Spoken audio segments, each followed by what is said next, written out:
This disclaimer image establishes the channel's mission to help busy home cooks break down complicated recipes into simple, visual step-by-step guides. The legal disclaimer ensures transparency about recipe sources and viewer responsibility. Fast air fryer chicken Parmesan. Step-by-step recipe crispy, golden brown chicken Parmesan made easy. Your air fryer. This recipe delivers restaurant-quality results with a perfectly crunchy coating and melted mozzarella cheese in just 15 minutes. Adapted from the popular NYT Cooking. Recipe by Rebecca Abbott and Jennifer West of Air Frying Foodie.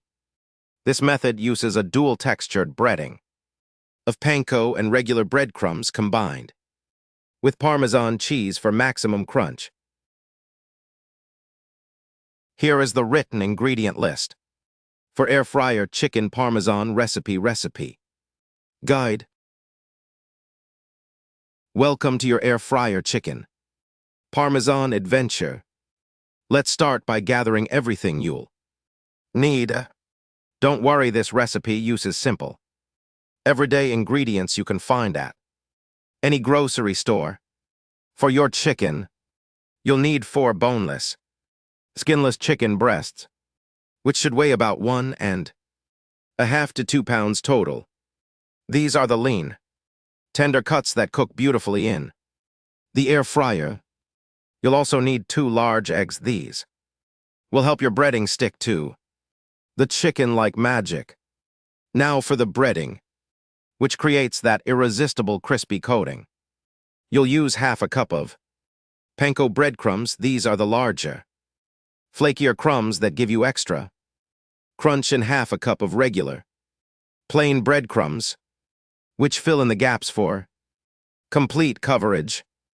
Add 1/2 cup of grated Parmesan cheese to make the coating even more flavorful and golden, plus 1 teaspoon of Italian seasoning to bring in those classic herb flavors like oregano and basil. For the toppings that make this truly Parmesan, you'll need 1/2 cup of marinara sauce, that's your favorite red pasta sauce, and 1 cup of shredded mozzarella cheese, which will melt into a gooey, delicious layer on top. As for equipment, you'll need your air fryer. Of course, 3 shallow bowls or plates for your breading station. And if you have one, a meat thermometer is helpful too. Make sure your chicken is perfectly cooked, though it's not required. Now that you have all your ingredients ready, let's prepare everything before we start cooking. Think of this as setting up your workspace. It makes the actual cooking so much easier. First, we're going to create what's called a breading station. This is just a fancy way of saying you'll line up 3 shallow bowls in a row. In the first bowl, crack your 2 eggs and whisk them together with a fork until they're completely mixed and golden yellow. This egg wash will act like glue for your breading. Leave the second bowl empty for now. That's where you'll place your chicken. As you work, in the third bowl, mix together both types of breadcrumbs, the Parmesan cheese, and the Italian seasoning. Stir it all up so the cheese and herbs are evenly distributed throughout the crumbs. Next, let's prepare your chicken breasts. If they are really thick or uneven, you'll want to pound them to an even thickness of about 1/2 inch to 3/4 inch. Here's how. Place each breast between 2 pieces of parchment paper or plastic wrap. Then gently tap it with a meat mallet or even the bottom of a heavy pan, working from the center outward. This ensures your chicken cooks evenly. No raw centers or dried out edges. Before you start breading, take a paper towel and pat each chicken breast completely dry. This is super important. Any moisture on the surface will prevent the egg from sticking properly, and you'll end up with breading That falls off. Take your time with this step, really. Make sure they're dry. Now comes the fun part, coating your chicken. Take one piece at a time and dip it into the egg bowl, turning it over so both sides get coated. Let the excess egg drip back into the bowl. You don't want it dripping everywhere. Then immediately move it to your breadcrumb mixture. Press the chicken firmly into the crumbs, flip it over, and press again. Use your hands to really pat the breading onto the chicken, making sure every bit is covered, with no bare spots showing through.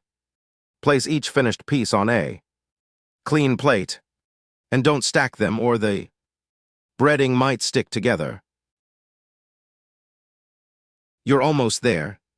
Now let's cook this beautiful chicken you've prepared. The air fryer does most of the work, but following these steps in order will give you perfect results every time.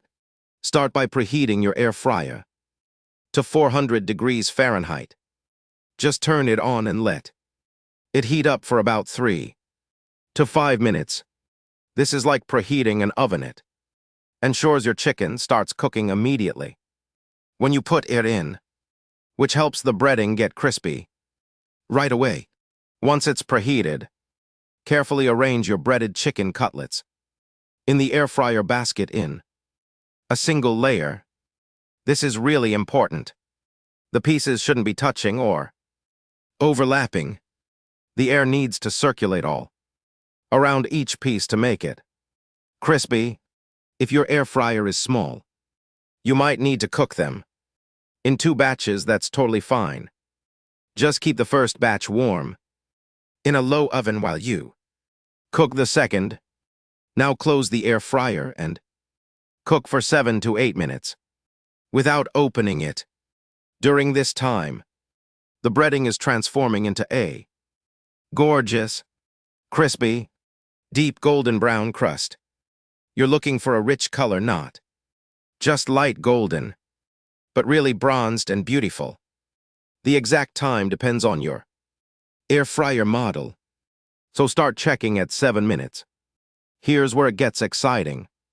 Carefully open the air fryer and spread 1 to 2 tablespoons of marinara sauce on top of each chicken breast. Don't use too much or it'll make the breading soggy. Just a nice thin layer. Then sprinkle the shredded mozzarella cheese evenly over the sauce on each piece. Close the air fryer again and cook for another 4 to 5 minutes. You'll know it's done when the cheese is completely melted and bubbly, maybe even starting to turn golden at the edges, and the chicken has reached 165 degrees Fahrenheit inside if you're checking with a thermometer. Finally, remove your beautiful chicken Parmesan from the air fryer and let it rest for 2 to 3 minutes before serving. This lets the juices settle back into the meat so every bite is moist and delicious.